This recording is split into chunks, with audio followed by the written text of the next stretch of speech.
Good morning. Today I would like to start our study off by reading out of Matthew chapter 24. It is in this chapter that Jesus talks about events that were going to take place at the closing of the 490-year period of the Jewish dispensation. For example, the destruction of Jerusalem, etc. But then he also talks about future events, and one of them we find in Matthew chapter 24, verse 21. And then there will be great distress, unequaled from the beginning of the world until now, and never to be equaled again. If those days had not been cut short, no one would survive. But for the sake of the elect, those days will be shortened. It's so interesting, dear friends, that as we read this, our attention is drawn to a time of trouble. A time of trouble that never before was experienced and would never be experienced again in the future. However, a lot of people have come to me and they are concerned that this time of trouble that Jesus spoke about is a time that's lying ahead. But I want you to recall how that Jesus was a biblical student and he knew the book of Daniel. And I want you to notice what Daniel says regarding this time of trouble. It says there in Daniel chapter 7, and I'm going to read there the last part of verse 25. The saints will be handed over to him for a time, times, and a half a time. So it's interesting, here we are told about the time period that this little horn will exercise. In actual fact, in Matthew 24, it's just referred to as a great tribulation. But here we're given exactly a time period.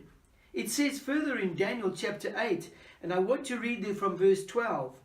Because of rebellion, the hosts of the saints and the daily sacrifice were given over to it. It prospered in everything it did, and truth was thrown to the ground. You see, here we see quite clearly that Daniel is saying that this little horn exercises his power against the saints for 1,260 years. And that it prospered in what it did, and truth was thrown to the ground. But it also says there, and I want you to take note of this, it says in the beginning part of verse 12, because of rebellion. Now, you will notice that in 2 Thessalonians, when we were talking about it, Paul actually said this again. He says there in verse 3, don't let anyone deceive you in any way, for that day will not come until the rebellion occurs and the man of lawlessness is revealed, the man doomed to destruction. So you see, Paul is also referring to this time of trouble that was revealed in Daniel chapter 8. But he says that this will not happen until there was rebellion. And dear friends, the rebellion takes place in this time period. There is a challenge against truth in this time period. And we need to understand that this time period is something that we need to give attention to. A lot of people say to me, Billy, is it still going to happen? Dear friends, the interesting news is that it has already happened. This period was known as the Dark Ages.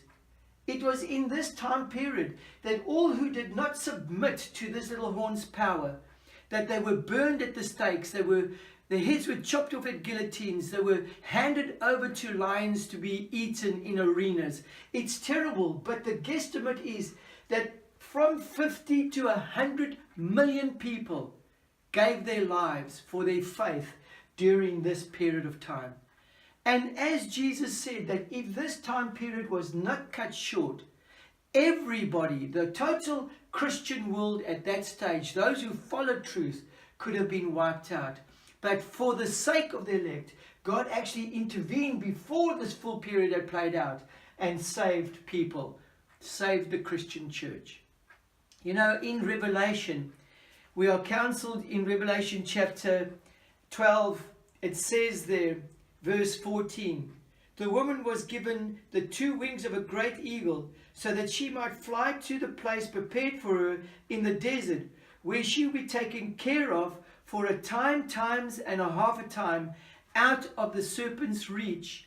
It is during this time period that a lot of Christians who were holding on to truth fled into the mountains and stayed in caves.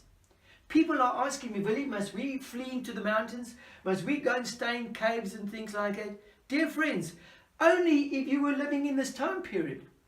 I also want to advise you that there is a time of great tribulation in the future, but it's not this time period. We must not get confused as to when this particular time of trouble took place. This time of trouble was of such devastation results that it will never be equal to again in the future. Although we might be persecuted in the future, it won't be for the same time period. And I will explain this in later studies. But I also want to draw your attention to something else that happens in this time period. Remember, truth is trampled on. And because rebellion occurs and the saints are then handed over, it is during this time period, it's interesting to notice that the common language spoken during this time period was either Latin or Greek. And it is out of these languages that we get the languages such as French, etc., that originated. Now, towards the end part of this thing, the French Revolution takes place, which we are going to also talk about. And this whole period has a great impact on that. But in Revelation chapter 11, we were told this, and I want to read this to you. It says there in verse 2, "But exclude the outer court, do not measure it, because it has been given to the Gentiles." Then it says this, "They will trample on the holy city for 42 months. So he's saying that the Gentiles, and Gentiles basically means unbelievers, will trample on truth for 1,260 years. It says there, and I want you to notice verse 3, "And I will give power to my two witnesses, and they will prophesy for a period of 1,260 days clothed in sackcloth."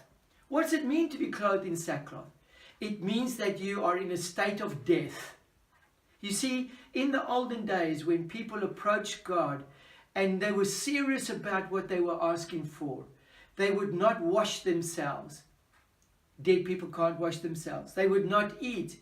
Dead people don't eat. They would clothe themselves in sackcloth, which was burial clothes. They would take ashes and put ashes on their head and sand. You see, it was to say to God that what they were asking for was more important than life. And we see here that the two witnesses recorded here, and the two witnesses clearly are the Old and the New Testament, that they were dressed in sackcloth. Dear friends, in this time period there is attack on the word of God, because as David says, the word is a lamp to our feet and a light to our path. If we wanted to know what was true, we would study the word. So people got rid of this. Tomorrow I'm going to talk how that this word had such a powerful influence in Martin Luther. So we see that the two things I wanted us to take note of is that the time of trouble was a period of time that's already taken place. It started in 538 CE and ended in 1798. The time of trouble in the future is not the same as this period. We will get to that one. And the second thing I wanted you to notice is that during this time period, the word of God was of little effect. People weren't reading the word.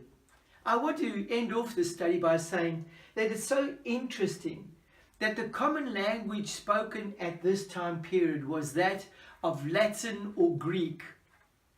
And it was only the learned and your ministers and your aristocrats that could read.